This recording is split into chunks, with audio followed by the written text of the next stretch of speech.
Hello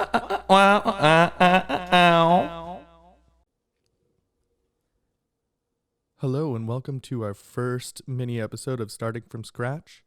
It's our first one. It's gonna be a doozy. I'm actually really happy with the way it turned out. I can't believe how I actually got an interview with Jason Bourque. Crazy. And it's not Bourque. It's spelled like Bourque. It's very fancy. A very fancy Bourque. I love it. Just don't say it wrong like I do all of the time. And you know what? Enjoy the show. I honestly I got in touch with him via Instagram, and now he's like, we're gonna be best friends. I can tell. Anyways, enjoy the episode, everyone.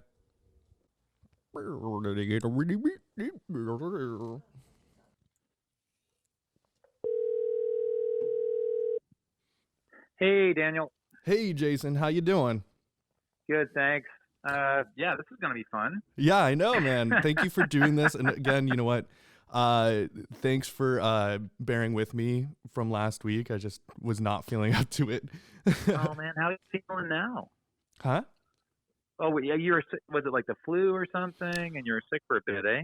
You know what? I think it was like a little bit of an ulcer of some sort. Like, you know, I quit caffeine and I quit smoking cigarettes and everything together. So I'm like, I feel a lot better now. Okay, that's all good. Yeah, I cannot give up caffeine. So it's, yeah. Well, at some point maybe. Your kind of schedule is pretty hectic, I'm sure. Well, I'm getting older, so it's like I do have to rely a little bit more on, you know, my Monster energy drinks, but I do Zero Ultra. Oh, okay. You know, staying out of the sugar a little bit. But yeah, I do find that the shooting schedules on these things are insane. Like the one I'm doing now is a 12-day shoot, so it's a lot of prep. I mean, the hours aren't as crazy as you would think for a 12-day movie. Mm-hmm. You know, we're still keeping it at like 12-hour days. Right. But yeah, it definitely has its challenges, and I got to be on the ball the entire time. So yeah, are you directing this or something? I am. Yeah. So I after when the pandemic hit, the first out of the gate was actually Hallmark and Lifetime. I love it. Mostly because yeah. So suddenly I'm like, what the hell? I'm directing. I did a Christmas movie. A Christmas Tree Grows in Colorado, and then I went back to doing one of the mystery wheels, Chronicle Mysteries. Right. So they had me come back and do the newest movie that starts off their new season, and now I'm doing like Christmas Au Pair. It's kind of like a Christmas nanny that I'm shooting up here in Kelowna with the usual gingerbread making contests and cookie baking and snowball fights and all that fun stuff. That's awesome. Oh, so different from Drone and Blackfly. Oh my god. Yeah, I know. And before that was Shadow Company, a documentary? Yeah, so Shadow Company, I co-directed that back in 2006, and that's one where we did we shot in Iraq, Sierra Leone, interviewed a lot of fascinating private military contractors. Nick co-directed it and co-wrote it with me. He was a buddy, mm-hmm. and that's one that we had. Gerard Butler came on board to do the narration, but it was like ultra low budget. Like I would go down to like a Washington think tank and do interviews, and I'm throwing the mic on someone, setting up the camera, doing the interview. Just me. Yeah, but that's what I love about it. That's totally a kind of style that I enjoy, and it's definitely mm-hmm. my kind of style as well. Like, I'm like a graduate from film and media production program. Awesome. So I do like making film, and a lot of it has had to be low budget, of course. Yeah. So I like that style. I like that feel, and it's so cool that you traveled there and you actually were in it. Yeah, I would never do it again. And also documentaries are just I find they're huge time sucks basically, because it just takes so long to do them. I definitely prefer, you know, in many ways I'm glad I got all that stuff out of my system, and I'm totally proud of my documentary work, like doing, you know, like Music for Mandela, for example, mm-hmm. which we shot throughout South Africa and did a series in Australia, New Zealand. There was a documentary a docudrama series on Charles Darwin. Stuff like that's fantastic, but again, it's a time commitment compared to, say, doing a 12-day shoot, which is more of a creative roller coaster. And God, even my edit will only take about a week. Really? So yeah, the editor works. My editor is basically piecing it together as we go. So by the time we complete it, I finish my shoot. 2 days later, I see a completed cut with sound effects and temp music, and it's that fast. Really? He must have a nice setup too for that. There's a number of companies that they kind of churn out these awesome Hallmark movies, and with the pandemic and all the anxiety and all the horribleness, my God, everyone is just really enjoying these movies that have almost no conflict.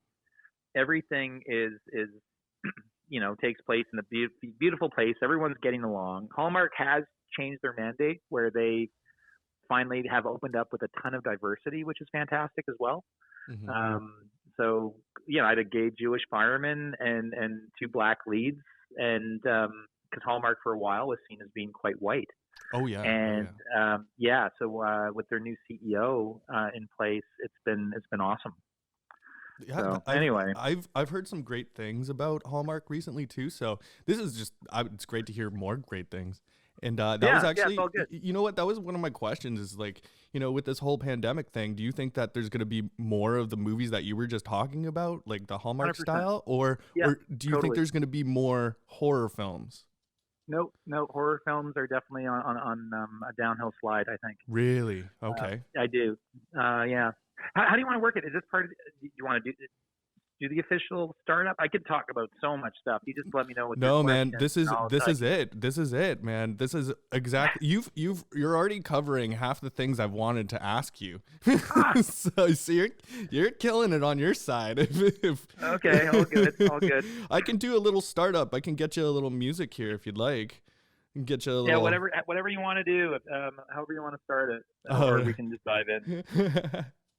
All right, let me get some music here. Here we go. Okay.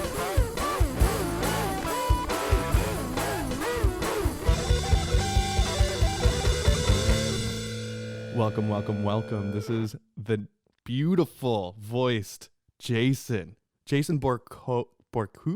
It's pronounced Bourque. It's Bourque. Most people say Bourque. Some people say Bourque. I'm from New Brunswick, which is a bilingual. It's a province on the east coast of Canada. So I got a little bit of that. A little bit of that going on. I think I got anglified by my grandfather a while back. So, but Bourque's fine. Bourque. Oh my gosh, I was so wrong. I've been trying to say it for weeks, and I did not think Bourque was the actual last name. Oh, good.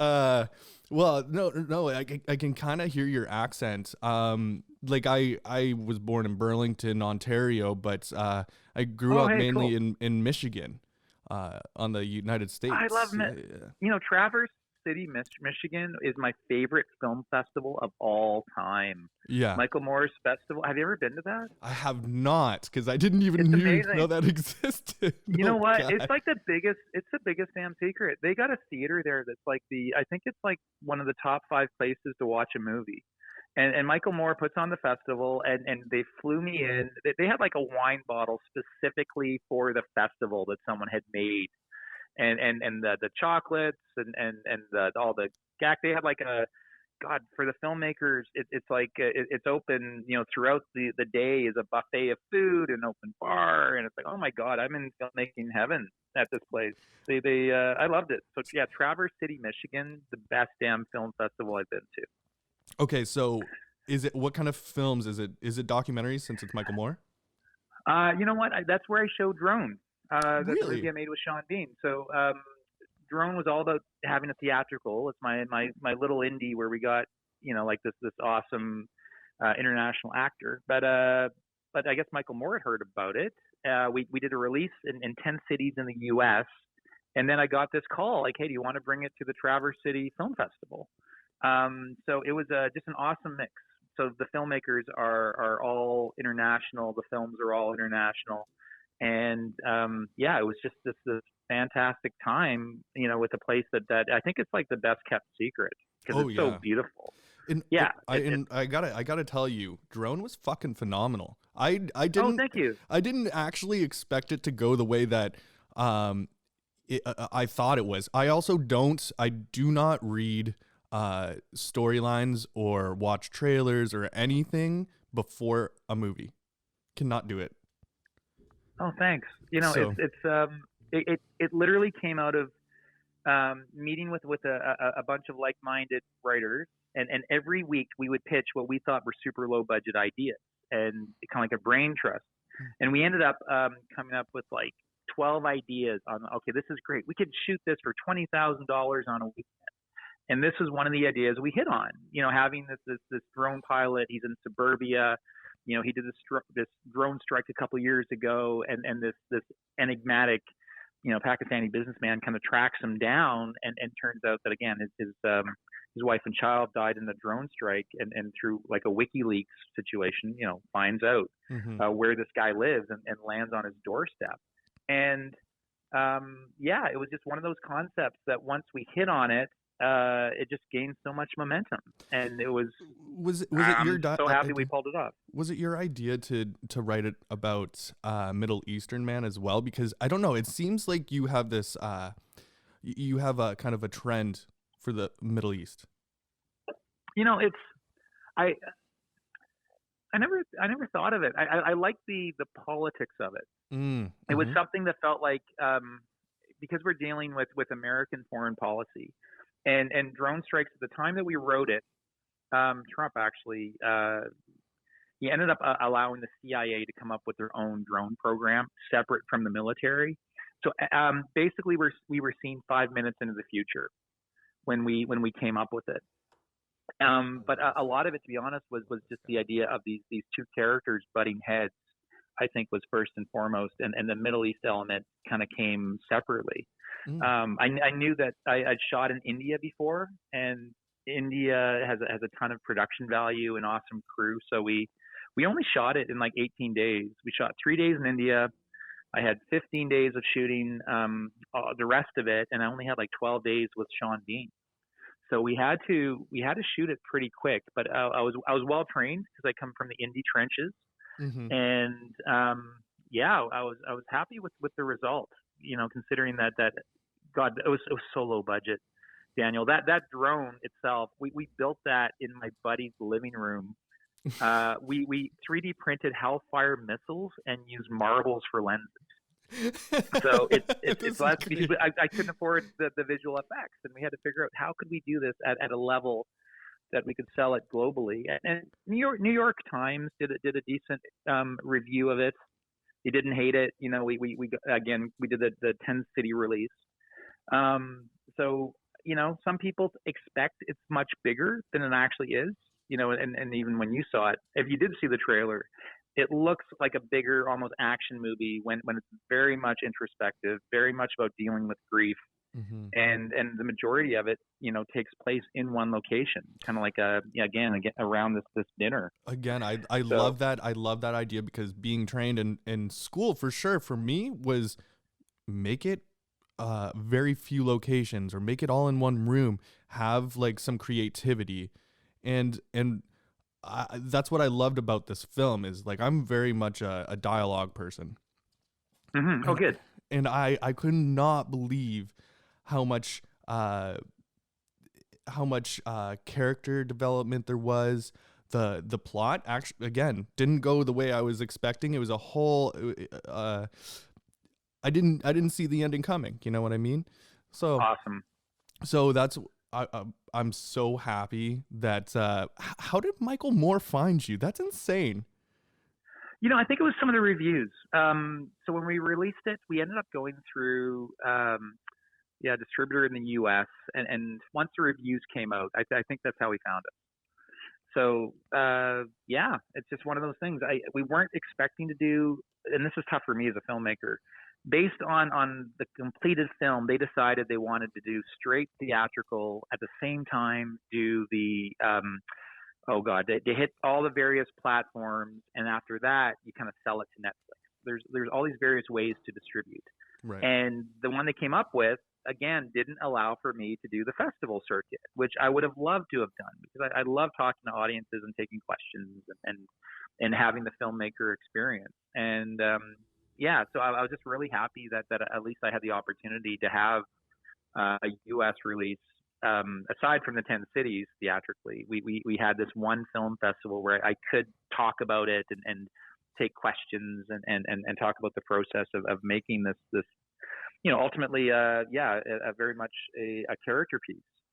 So yeah, I was excited, but it was interesting too, because I'm doing this movie, which I love that type of content. I found as a filmmaker, people they always try to throw you in a box, and some of the reviews that came out were like, the director of the two Coreys takes on drones, where it's like, or the director of like Stonados decides, so it's like I have a varied history of doing B movies, sci-fi, fantasy, action movies, and again, very B, and then but truly, I grew up on those type of movies, but I truly love like really great character dramas, and that's Drone gave me that opportunity. And before Drone, I made another one, ultra low budget, called Black Fly, which you can see on Tubi, and it's also on Amazon. And that one, in many ways, I find is I would even say a better movie than Drone for me. That experience, and it's more of a personal story. And that was the one how we got Sean Bean, because Sean Bean's a huge Black Fly fan. Really? So it's so it's interesting, so cool. Like doing these kind of like A-list character-driven dramas, but having this huge history of because I've been doing this since 2002. Again, movies that start with storm, like Dark Storm, Seattle Superstorm, Polar Storm, metal tornadoes of, like where they're magnetic, Doomsday Prophecy and all this crazy stuff. I was definitely a sci-fi guy. Yeah. So like for Arctic Blast writing it, did it feel like this B disaster film turned out the way you expected it in the first place? Because I was kind of reading through the script, and not everything that you wanted was in it, for sure. So this is the thing. Like I got in doing sci-fi channel movies back in 2006, and the first one I did was called Dark Storm, with again, has storm in the title, with Stephen Baldwin. And the company I worked with, I also did like I just love the title, Stonehenge Apocalypse, where Stonehenge is a giant clock ticking down to like doomsday, and doomsday is a planet-eating dark star, and the Moai heads of Easter Island are a global defense mechanism built by aliens. And so they actually came up, this company that does these movies, Cinetel and Reel One, they actually came up with the concept for Arctic Blast, which for me, ice fog isn't that scary. It's kind of hard to run from ice fog. The concept itself, I wasn't crazy about, but I had just recently, wrote Metal Tornado, which I thought was in many ways a much more dynamic script idea. So I did think it did have challenges to it, and I love the idea that the fog, if you get touched by it, you're going to freeze up, and there's lots of opportunities for lots of visual effects. I think what excited me about it was having Brian Trenchard Smith directing it, so I knew it was basically in good hands. Yeah. And if you're familiar with his work, I think he's one of Tarantino's favorite directors. He did like The Man from Hong Kong, which did quite well. BMX Bandits, which was Nicole Kidman's first movie. He does Ozploitation movies. Dude, you're bringing up everything I was going to talk about. You're no way. Sorry, man. No, this is way easier. Like if you're going to be talking about, because I have, that's how I found you. That's how I found you, because we were going to watch Arctic Blast, right? And then I started researching who was making this, right? So Brian, and then you, and I was like, started getting into it. I'm like, and that's when I realized you did Drone and all this stuff, Shadow Company. And I'm like, moving from documentaries to Arctic Blast, I can kind of understand, because you yourself kind of had that like I've started following you on Instagram. You are very much about the B disaster films, which I love. Yeah, I love them. Yeah, I love them too, because It's Arctic part of my Blast childhood. I gotta say, man, Arctic Blast turned out really good still. I like like I got a lot of people to watch it too. I did. So we've got some questions for you at the end of this from Totally. from my audience members. That's funny. It's looking back at it. Yeah, again, working with Brian was awesome and a thrill. I because I've been working in the trenches, and now I focus just on directing and producing and writing. I also had worked as a production manager, and I actually met Brian doing a movie called Air Force 2, which we shot in Australia, and then we shot a bunch of it in Canada. And I kind of failed upwards because I kind of I was in props. I got fired from that. I was in set deck. Didn't work out so well. I was a terrible production coordinator, but somehow I got into production management. And Air Force 2 with Mariel Hemingway was a lesbian version of Air Force 1 with Harrison Ford. So with which was really interesting because it was like LGBTQ content ahead of its time. I think to do that with this action movie type of a scenario, and of course it's the vice president instead of the president. Like some of these B movies, we just kind of flip it around a little bit, and that gave me the opportunity to work with them. So again, I probably, if you look me up on IMDb, you're going to see a huge list of different credits and stuff I've worked on over the years. And that was as a production manager. So we did the plane crash and some of the action scenes and underwater knife fights. We did all that stuff in Canada. So it was great working with them. And then next thing I know, here I am in Australia, meeting with them as we're moving ahead on Arctic Blast. So it's in Tasmania, of all places. We shot the freaking movie in Tasmania. Yeah.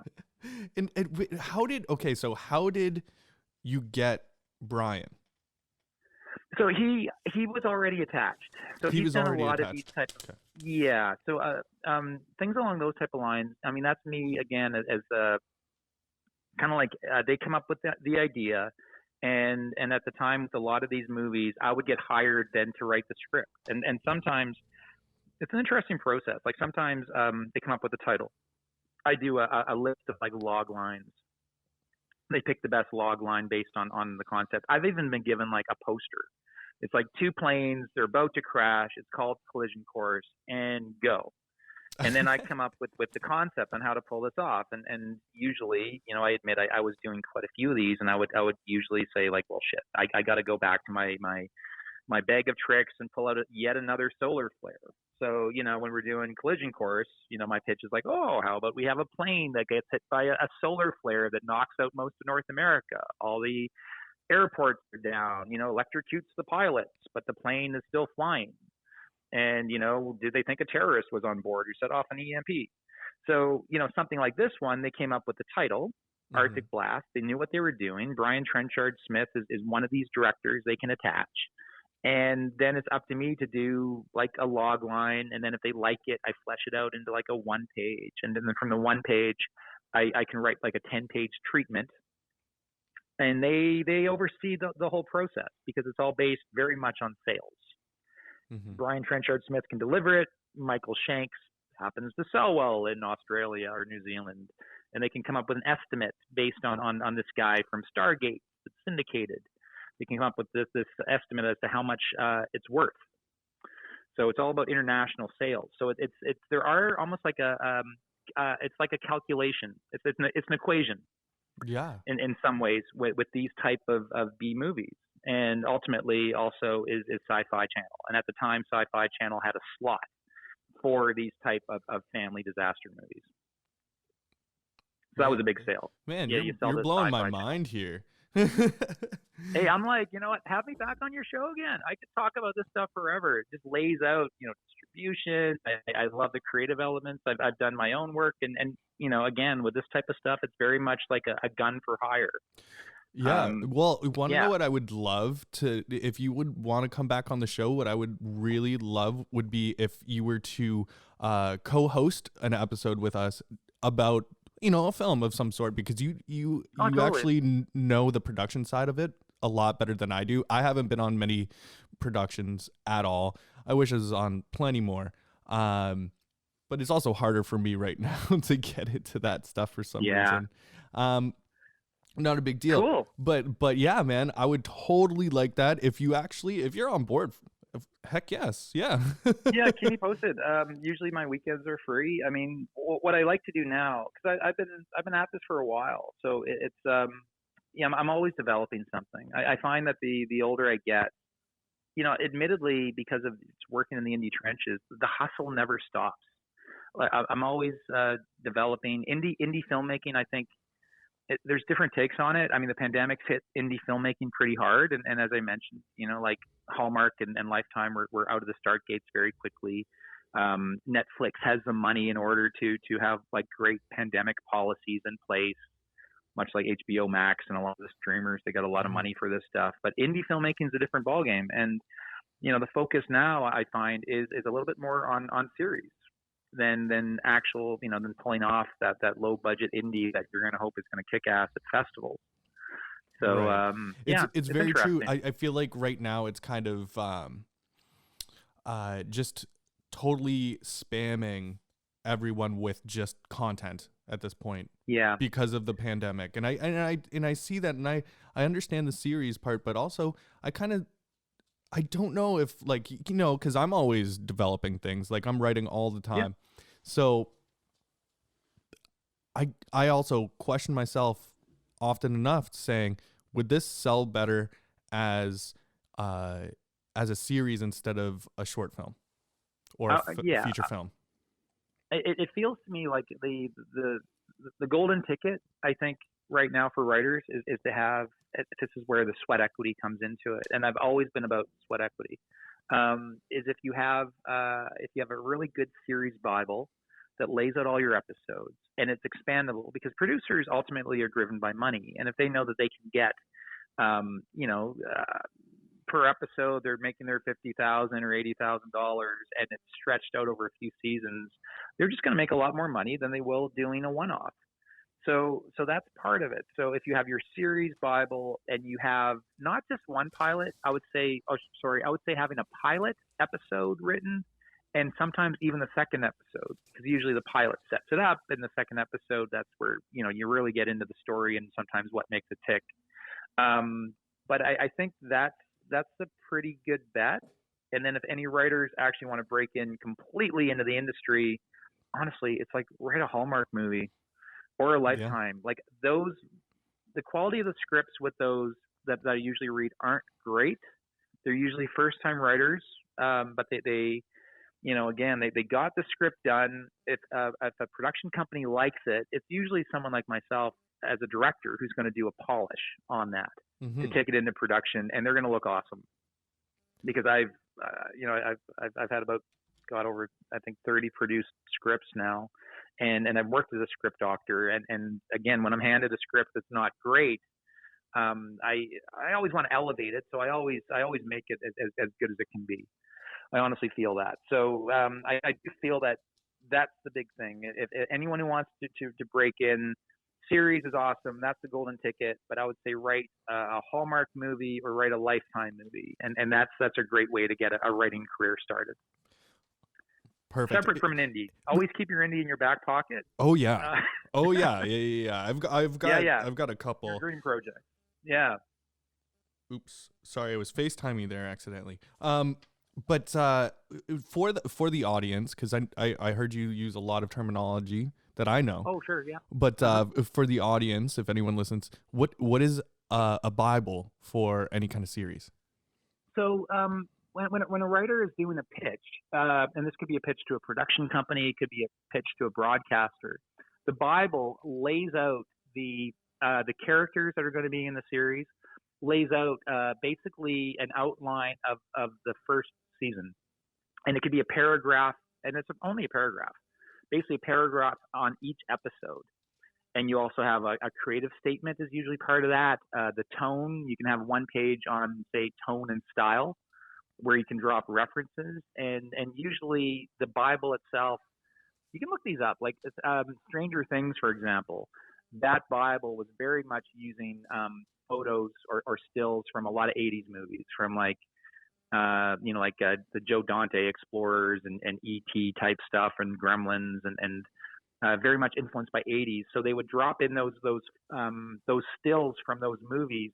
So anyone reading the Bible will get an overall feel of what the series is going to be like. So it's usually about a 10-page document, and that series Bible is handed basically to the producers like a PDF, along with the pilot episode. And if it's a 1-hour episode, it could be between 50 and 60 pages. If it's a half-hour episode, it could be 35 pages. And it's usually broken down into various act structures and so forth. Mm-hmm. So the Bible is actually it's quite important. So it's writing a pilot isn't enough. You do have to have a Bible to go along with it. Oh yeah. Oh, 100%. And it's really interesting hearing you talk about this. Just because how many Bibles have you actually created now? Yeah, probably only about a dozen. Oh, and that's for series, because it's again, those are the lottery tickets. Mm-hmm. And then I do up basically not a Bible per se, but I do up a lot of like a director pitch deck. And the pitch deck that's what I do up mostly. So if I'm doing a pitch, say on drone, to investors, to any type of financiers, broadcasters, before the movie's made, my pitch deck it's shorter, because it's not, you have to do paragraphs on each episode like a series Bible. My pitch deck has my director's vision, where I literally have almost like stills that show like a storyboard of how I think it's going to go. And it could be from a number of different movies. I'm doing like film grabs. Mm-hmm. So that shows the color palette, shows the shot design. I just finished Chronicle Mysteries. It was a little Hallmark mystery movie, but I laid out exactly what the style was going to be, and that was very much like an Agatha Christie. So I knew that when we were going to shoot the suspects in this murder, they were always going to be shot with like a 35 mil lens, close up, clean, not an over the shoulder, and slightly lower. And this technique we were going to use for every single one of the suspects. Whereas the person doing the investigation was going to be shot with longer lenses, and usually with foreground, whether it's an over the shoulder or so forth. So okay, you can literally lay down the technical. Why the foreground though? Why the foreground? Because why was that choice made? So that choice was made because we wanted to work it so the investigator was establishing relationships, where the suspects, we shot them clean without foreground because they're more distant and we're trying to figure them out. I love it. So yeah. It's that choice of lenses and shot design in order to create what's called the cinematic language. And I love to put that in my pitch decks. And this is how I also get directing gigs. When I read a script, I create this 5-page document that kind of lays out my vision as to how it's going to come across. And I can share that vision with my cinematographer. And my cinematographer can then build on that, and he can add his own elements to it as well. And I can also share that with the production designer. So he gets a handle on color. Like, say, for example, if I'm doing like a stalker movie, I did one called Stolen Dreams back when I was doing my Stolen series, like Stolen Dreams, Stolen Daughter. Finished off my disaster storm movies and then got into Lifetime movies. With that one, we worked out orange was going to be the color of evil. So when this guy is seducing, this gal, we would bring in pinpoints of orange throughout. It could be an orange cushion, it could be orange lights. We had like this kind of like muted green color. All those decisions were made ahead of time. And at the end, when we have the big climax and we got a chase scene and he hits a switch at this old farmhouse, we flooded the entire ending with orange. And that orange, again, symbolizing evil, literally became like a Dario Argento movie of this crazy, sickly orange color for the last 10 minutes of the climax, because we had arced the color palette. And those decisions were made all the way back with my pitch deck. Oh, my gosh. So it just that's the stuff I love. And that's where I think, again, it's more the prep time. If you put the prep time in and make those creative decisions, you'll always have a better movie. and that's where you work in again your cinematic language, as I was saying. Yeah, because you can share it with the people that are hired to do their actual jobs and get them to have fun with it. Totally. Yeah. It helps because part of my job as a director is I call it it's personality management. And when you work with companies that churn out movies, part of my job is how do I inspire these creatives and really get them on board to elevate it. And I'm proud to say that I do have a knack for it. And a lot of it is by me doing the prep, coming up with the ideas to collaborate and build on. That gets everyone else excited. And then we can just up our game, basically. So even this one I'm doing now, which, this Christmas au pair, it wasn't in the script. It wasn't in anything at all. We came up with, let's bring in this awesome blue dollhouse. And the dollhouse kind of matches the exterior of the house, because we had to shoot at this house for 9 days. And we'll create a doll motif, kind of like Hereditary. So even though we're doing like a Christmas movie, we knew that we were going to design shots looking through windows that would match this dollhouse when a kid's playing with the dollhouse.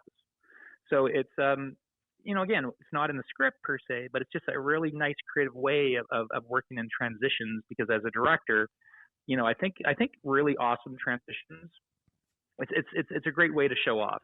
Oh yeah. Again, knowing that it's all about character and story and ultimately what's the heart of it. But yeah, I love having cool transitions. So when you're pitching all of this stuff, how nervous are you going into the pitch? Because I know that I'm terrible under pressure sometimes. Me too. I've learned a lot. I've blown some of that stuff where I'm so excited by all the technical that I forget the number one rule of a pitch. If you're pitching a project to producers, to broadcasters, and you kind of want to jump into all this cool stuff, but I would say the number one lesson that I learned is always start with the heart of the story. And it's just one of those things where it's like, this is a story of redemption, or it's about a broken relationship between like a daughter and father. And I've missed that a couple times early on in my career where I'm doing the pitch and I do all this awesome technical blah, blah, blah. And then the producer's like, yeah, but what's the story about? What's the heart of it? And he knows. He just wants it to be stated. So that's something which I've learned is always start the pitch at its simplest. Okay. And what is the heart of the story? So what do you think the heart of the story was for Arctic Blast? Oh man, you put me on the spot. I am. I'm definitely. I think it was, usually with disaster movies, I haven't read it in a long time. I haven't seen it in a long time. I suspect it was probably about, I always get it mixed up with my other 12 disaster scripts that I've written. I think it was about I think it's a father and daughter relationship, I believe. It is. It totally is. Yeah, he was a single dad, wasn't he? Yeah. Wait, recently divorced or something like that. Yeah, it's funny because all of those disaster movies, even though that they have these crazy, sometimes bizarre type of plots involving bad CGI and so forth, that type of genre usually comes down to a shattered family, and it's usually a single mom or a single dad dealing with their kids, and they ultimately got to come together. So it does have either a redemption theme or some type of healing that takes place with these relationships, and then again everything's built around that. So I think Arctic Blast, from what I can remember, followed that model, which again comes back to, in its simplest form, what's the heart of the story, and then you can build that up, and that ideally when you do a pitch, or if you can work that into the log line a little bit, again, so, in a paragraph, you're going to understand what is this, truly about. Yeah. So, yeah, simplest form is better. And then, again, you get into all the fun technical stuff. You nailed it right on the head, actually, I think, because you have a very, you're very intelligent. Like you're very smart, and you actually have formulas for stuff that I didn't even think of before. You know, like I did a lot of research. I did not expect half of the things that came out of your mouth today. Oh, hey, cool. Thank you. Yeah, it's like I love this stuff, you know, and I kind of live and breathe it, and I don't have any real hobbies because it's all sort of locked into being a filmmaker. And I do love writing. You know, I kind of wish these disaster movies would come back a little bit, or at least you know, for a while we were doing creature features, and it's like we were working our way through like the advanced Dungeons and Dragons handbook, and we got all the way down to like W's. I think the last one I might have done was like, I think it was Wyvern. So we got down to, yeah, which was awesome. Yeah, Steve Monroe directed that. He's super talented. But yeah, those type of B movies, I mean, again, I grew up on them, and that's why I just love dipping my big toe into that pool. At the same time, when those died out, I literally, you know, transitioned into Lifetime movies. And Lifetime movies, I still do them once in a while, but it's funny. Yeah, with this market, I'm now transitioning into these rom-coms. And again, with the pandemic, people truly are kind of leaning towards wanting stuff with not a lot of conflict and feel good movies. Honestly, and I bet you making these kinds of films makes you feel good too. You know, totally. Like it's such a good vibe, and I thoroughly enjoy it. And Hallmark, for you know, for what it's worth, you know, they definitely got a brand, and they know what works, and yeah, they're having a lot of growth. Netflix is trying to get on board. They're kind of doing their versions now of Hallmark movies. You got Up TV, they kind of do their lower budget type stuff. Lifetime is now also doing, you know, like Christmas movies as well.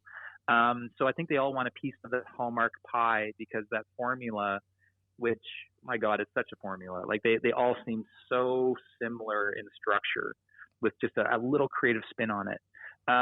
Yeah, the numbers were insane this Christmas. The number of people that watched those Hallmark movies, and it's like getting a big hug. And I think they know that, and I think that's why they were so successful.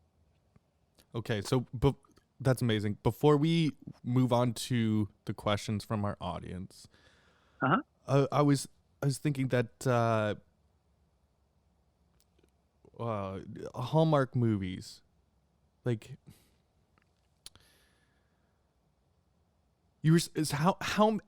how many audience how much audience views did you actually get? Like what were the numbers? And do you think it was like everyone was sitting at home alone, or was it family stuff, or is it You know, it's interesting, you know, because my last one was quite successful. But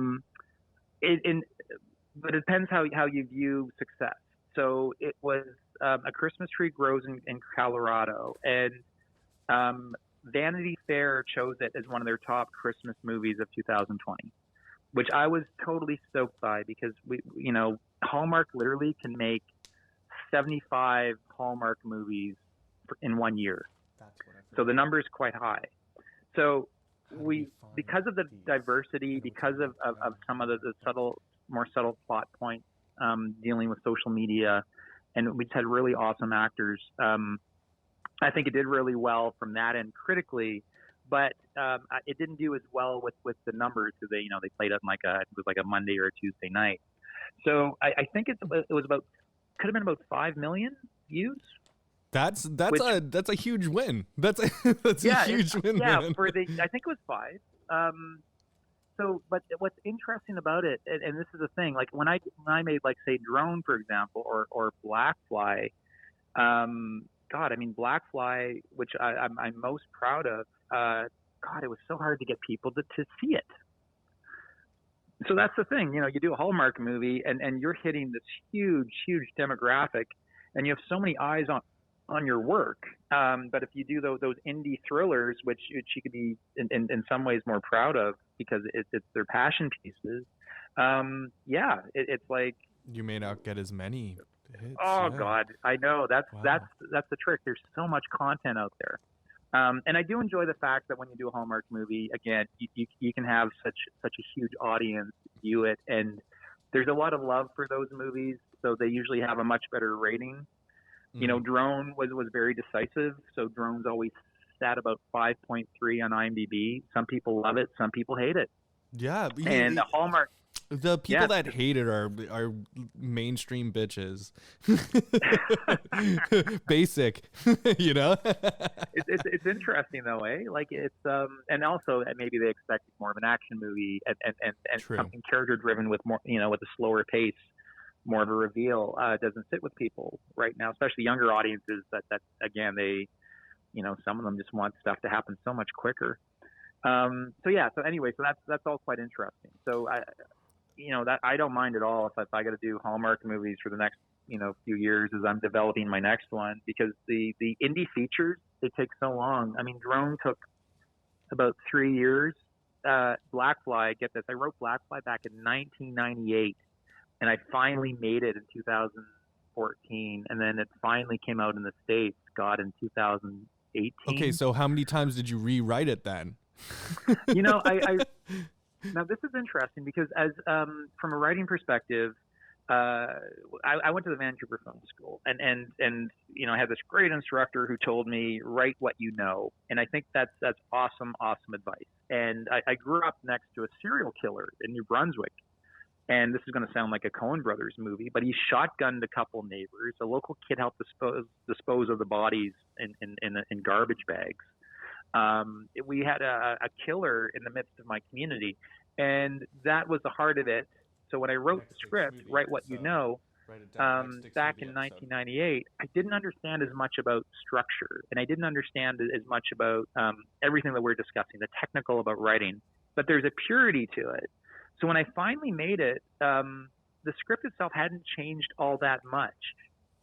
And it's a little different in structure than what you would expect, because I have a passive protagonist who's not propelling the plot all that much. It's about someone who falls in the orbit of someone who's incredibly charismatic. And even the moment you would expect, where ultimately it's David and Goliath, and there's a gun, and is he going to pull the trigger and kill that person? I denied that to the protagonist as well. And it worked out, but it just made it unpredictable. So it's interesting. So my first script, which most writing instructors would say, take that, throw it away, you know, it's done, it'll never get made. That for me actually was in some ways my purest script, because I didn't overthink it. So I know it's a little different than what you would expect, because literally most writers say or instructors get that first script done and burn it. You know, right. But but this one, I knew at some point I was going to make it. So I did minor tweaks, but I kind of nailed that one out of the start gate because I wrote what I knew. Right.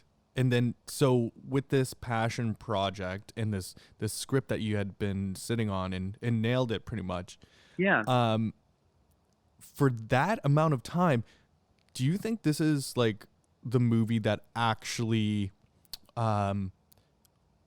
looked like what it was going to be in your head actually came out onto the screen?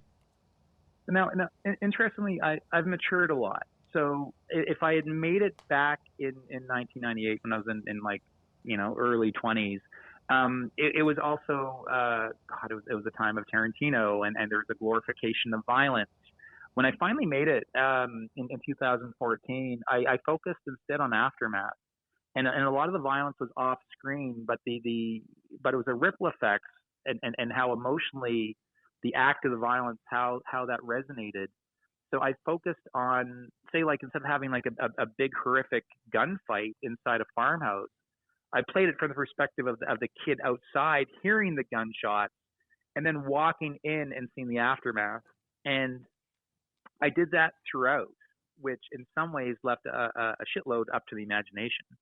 So I think the maturity kicked in for me. So I think I made a better movie by waiting on it and having more of an understanding as to how these characters can truly sing. And also, I mean, I'm not into glorifying violence to begin with. But again, when I was in film school, and there's, you know, again, I'm with a class and they're all like lots of testosterone, these young dudes, and they literally wanted to do, if John Woo had just hit North America, and they wanted to do lots of like slow-mo ballets of violence and Sam Peckinpah type stuff with the blood bags going off, and I kind of moved past that. So I'm glad that I waited on that one, and I still use the script as a writing sample, which actually got me into, again, like writing like Dark Storm and Doomsday Prophecy and Hellhounds and all these awesome B movies, because I had a really kick-ass indie writing sample. Even though it had never been made, writing samples are really key. You kind of need something that kicks ass that you can show people to get a writing gig. Oh shit! Okay. Well, I never thought of it like that, but okay, yeah. I love it. And so now my next question is, and my producer is sitting next to me right now, and we have a large debate on this. I hate phones in any kind of movie. What do you think about that? Do you think that, because I don't think that it moves the plot along. There might be some movies that you have to have a cell phone, like cellular or whatever. Yeah. Right. Yeah. But I think it's almost a cop out, right? To use a cell phone of some sort.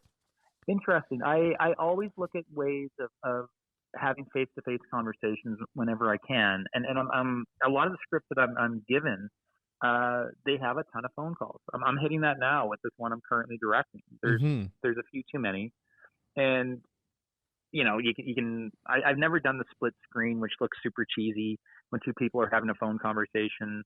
Now everything is text based, so I've the insert always kind of takes me out of the scene if you have way too many inserts on phone text. There's more of a move to using like pop-up text boxes.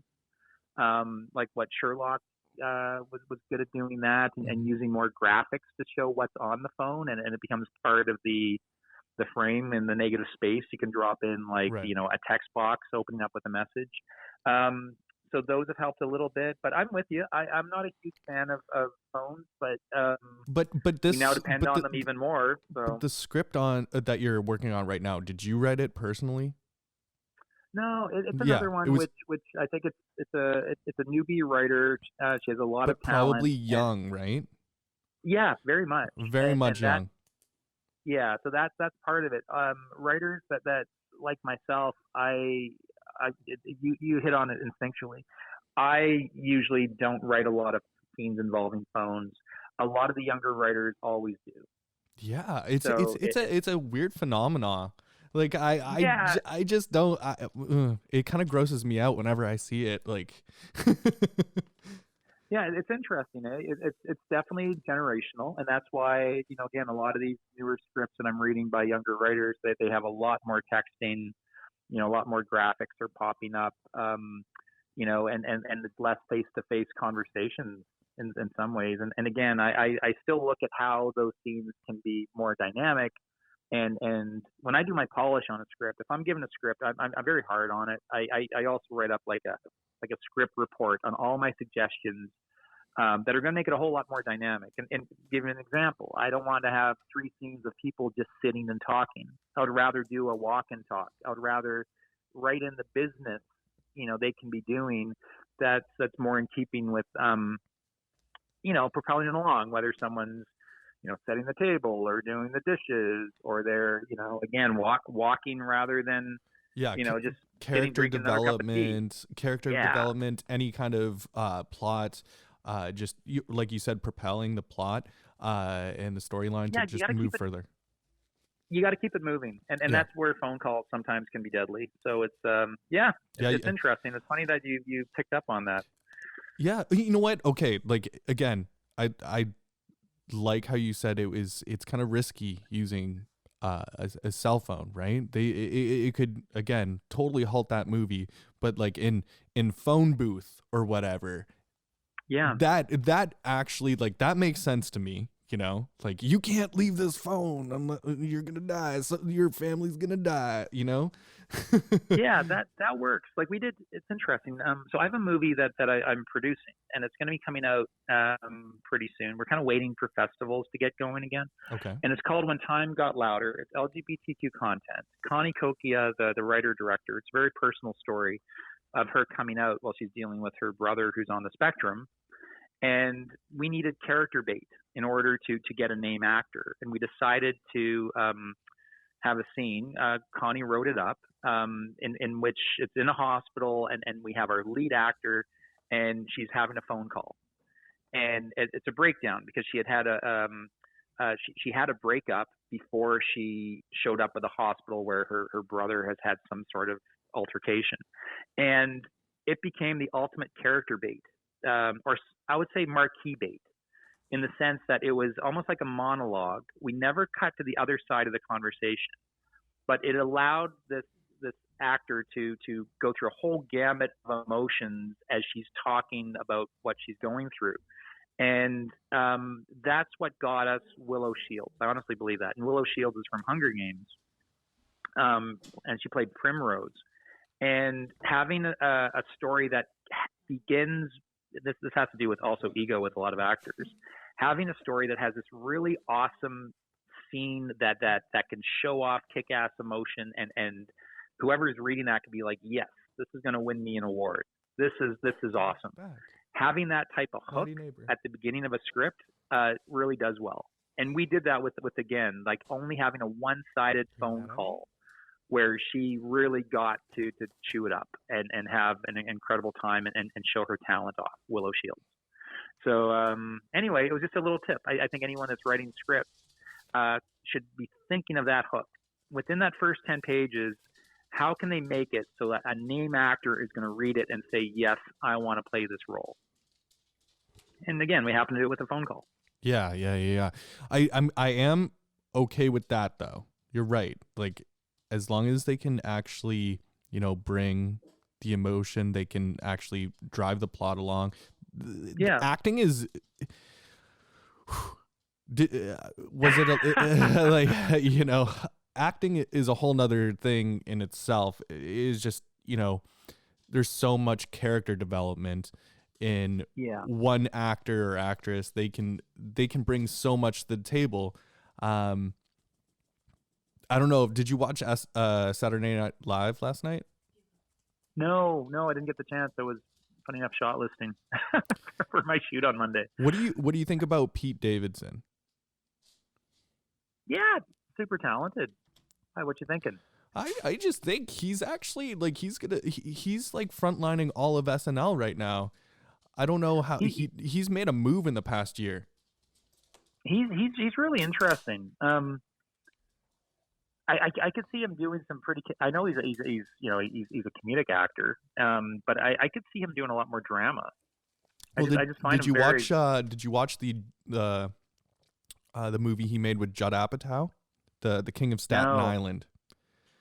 I've heard amazing things about it. You're fucking nailing it right on the head with the drama. Like he is comedic, but this is a dark comedy. Yeah. And I love how Judd Apatow picks these specific people with like great backstories, like write what you know, like what you were saying, right? Write what you know. Yeah. And all of these movies have a piece of them, or even the shows like Love or Girls. This movie is about his life. And I don't think did he get into his dad? I know that his dad that's the main part of it. Guy. Yeah. Okay, cool. That's the main part of it. And it's a beautiful story. Like, dude, I cried. I cried so hard. Wow. It was a beautiful movie. I love that. It's definitely in my top 10 right now, for sure. That's awesome. I'll put it on my list. After Arctic Blast. For good drama. Okay, so I'm gonna ask you a couple of questions from the audience, just because we're gonna be wrapping it up soon. I like this one a lot. Do you believe that B movies have the power to make a stronger social or political commentary than bigger budget films? I would say yes, because it's. I think you can work in a lot of awesome levels. It depends what you call a B movie. I mean, I guess when you look at like Blumhouse, when they did like Get Out, for example, it's like you can work in a lot of great social commentary. Or again, I guess these are more A-list movies, but District 9 is a good example where massive social commentary about apartheid. And I think with B movies though, you don't have execs that they kind of keep their distance a little bit more. The bigger the budget, the more politics, and the more that you have. Sometimes I don't want to say directing by committee, but you're going to have a lot of people that are going to be, giving feedback. And when you do some of these B movies, or if you do your own little indie, especially indies, you just got more control. So with control becomes being able to make more statements, being able to subvert, I think, a little bit more often. That's why I call it like subversion. I find you can still work within the sandbox, but just find really creative ways to get messages across. So I would think so. That's because I work in the B movie trenches. I love it when we can work in levels. Yeah. So I like how you answered that, and you're right, because Get Out, it didn't seem like you needed a lot of money for that one. Yeah, I could have made that for like $1 million. Yeah, for sure. Because it's all in the same location. It's dialogue heavy. Yep. Really what we were talking about already. So I guess it's kind of, it depends on who's making it then, I'd say. It does, because there's a lot of directors with a ton of vision, and they're auteur directors, and they're being given big paychecks.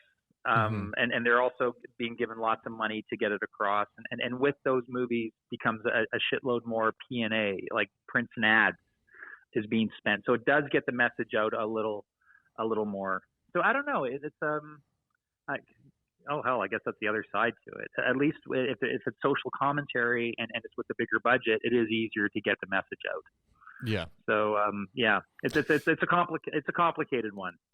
Yeah, I guess you'd have to be almost like a cult movie if it's a B film, right?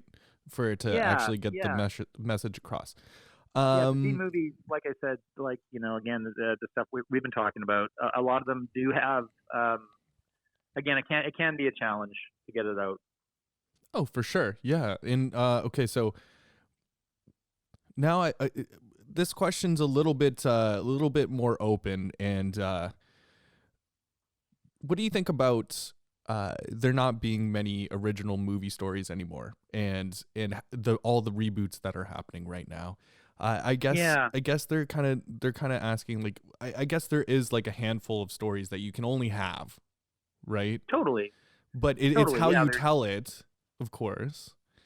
But I think the reboot ideas is the main part of this one. The reboot ideas, it's just a money grab, wouldn't you say?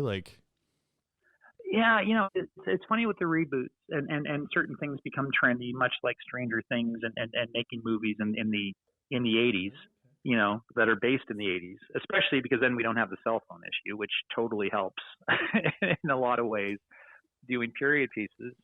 I'm not a big fan of reboots. I mean, God, there's been so many, and they do seem like they're safe. All that being said, I think where I'm finding a lot of the originality is now coming out of series. I'm watching on my own time. I'm watching C, that Apple TV series where it's it's apocalyptic, it's in the future, and everyone's blind. And that's right, with what's his face in it. Jason Momoa. Momoa, he. You know what? I always thought of him being like Aquaman, blah, blah, blah. And then I watched that. I was like, holy shit, this guy can act. Yeah, I'm thoroughly enjoying it, and I think that's a completely original concept. Oh yeah. So I'm finding series are definitely exploring a whole lot of really awesome stuff. It's a golden age of series. When it comes down to movies, it's such a mix. I kind of stay away from reboots. I mean, I grew up in horror movies. I love them to death. I totally didn't see, the last Jason Voorhees Friday 13th, or the Freddy's Nightmare totally sucked, or the last Freddy Krueger movie. Mm-hmm. When they reboot that stuff, I think that I grew up on, I keep my distance. I mean, my favorite movie of all time is The Thing. John Carpenter's The Thing. I did go and see the remake, and I totally hated it. Yeah. I'm curious about Dune. I mean, Dune's not. I don't know. David Lynch's Dune is one of my favorite movies of all time. You know, it's flawed, but the vision in it is fantastic. So yeah, my own take is I'm not a reboot fan unless there's something truly, you know, like a really cool spin on it. God, you know what? I love Jumanji. I love the new take on Jumanji. Oh yeah, I do. I do too. That I think nailed it. They subverted it enough. It was hilarious. It was you know, I think that's an example of a reboot that totally worked. Well, it's also, I liked how the game was actually like modern time game. Again, it's not a board game, but like, yeah, you're getting transferred into this game. Yeah, I thought that was such a creative way to reboot it, and at the same time, God, there's reboots. I'm a big horror fan again, and the French had this awesome wave of movies. Martyrs was one that I thought was insane. Oh yes, and fantastic. Yes, loved it. And then the remake, it's like, what the hell? Why do they have to remake it? It sucks. You know, it's like, you know what I mean when they do that, when they remake like an awesome European horror film. You know. Yeah, look, like I'm not looking to like reboot or remake anything, but I am totally writing a Jason Voorhees movie right now. Just for fun. This is my passion project right now. Do it. It's gonna be like a post-apocalyptic COVID kind of world. You know, like wearing a mask is mandatory. Oh yeah, totally. That's awesome. Great idea. That's a great log line. I know it is, right? Tagline. Yeah, wearing a mask is mandatory. That's awesome. I love that. Send it to me. Send it to me when you get it done. Oh, I will. I've been working hard on it, so I will send it to you when I'm done, and then you can butcher it because I know you will. Oh no, it'll be awesome. Anyways, hey, excellent. You know what, Jason? Thank you so much for talking to me today. I had a great time, man. Yeah, me too. I love talking about this stuff. Yeah, we're definitely gonna get you back onto the show. I'm thinking about this little bit and this interview being like a little mini episode for a few things actually. But I would love to get you back on as a co-host of starting from scratch, where you get to keep me posted. Yeah. I love talking about this stuff. I'm an open book. You know, I mentor a lot. I talk at various film schools, and I just really enjoy, you know, again, sharing my humble film experiences, and yeah, that'll be great. It was keep me posted on that one. And I'm glad you're so humble, but the experience is definitely there, and I appreciate it as a filmmaker. Like I'm honored to be talking to you. And there's so many other things, man, that we could talk about. I'm jealous that you worked with that guy from White Chicks. What's his freaking name? Oh, Lachlan. He's a good buddy of mine. Yeah. I fucking love him. That's my favorite. That's one of my favorite movies, and he was amazing in White Chicks, and like that was like a family favorite for me and my sisters. And I know my sister Brianna actually broke up with a dude because he didn't like that movie. Wow. Lachlan's been trying. He wants to do a sequel to that thing. He's really? That did so well for him. Anyway, he's a very good friend, and he's in that LGBTQ movie I mentioned. He plays the dad, right, and just nails it. And it's a heavy dramatic role. So it's interesting. He's hilarious. He's a funny guy, and I also saw the potential. I pitched him to Connie, and she hired him on the spot. And it was he just nailed that. So That one's coming out soon. He's killer. I fucking love him. I'm glad he's working with you again. And and it's cool that you're good friends with all these people too. It's just networking again, you know, like totally. being able to chill with like cool creative people. Yeah, that's what it's all about. For me, the older I get, it's all about collaboration and just working with people I like. Oh yeah. Totally. Cool. Well, thanks again. I'm getting the nod from my producer saying this is an amazing episode. Awesome. And just to plug anything that you want to plug, do you have anything for the audience to watch to look out for right now? Oh, you know what? Blackfly. You know, I'd love to get some more reviews on it. You know, if there's anyone out there who wants to check it out, Blackfly, it's for free on Tubi, and it's again a movie I'm very proud of. So yeah, please check that out if you get a chance. You know what? What we're gonna do actually, I don't know if you've heard of my other, because I have 3 podcasts right now. You know, one's just me interviewing people and kind of stuff like that. Then there's one with myself and my girlfriend. We call that #DickSmoothie, where we where we just kind of roast people, right? But the trend recently has been serial killers. Oh, sweet. So what I could totally talk about that. What I'm proposing is we watch this movie for this episode of Dick Smoothie. We also have another guest. Her name is Nancy Manning. She's dope as heck. She knows so much about serial killers, it kind of scares me. Wow. But she's an expert. What I'm thinking is Blackfly, you, all of us, it'll be a good time. Awesome. I'm in. And we'll be able to, and that's how we get people to watch more Blackfly for you too. Because like, thanks so much. I love your work. And again, I'm honored to be able to hang out with you. Oh, thanks so much. That makes for a fun Sunday morning. I know it is. Thanks, a Daniel. Sunday morning. Anyways, man, have a good day. You too. Thanks so much. Bye-bye. Talk soon. Bye. And that's it, baby. That's how it goes.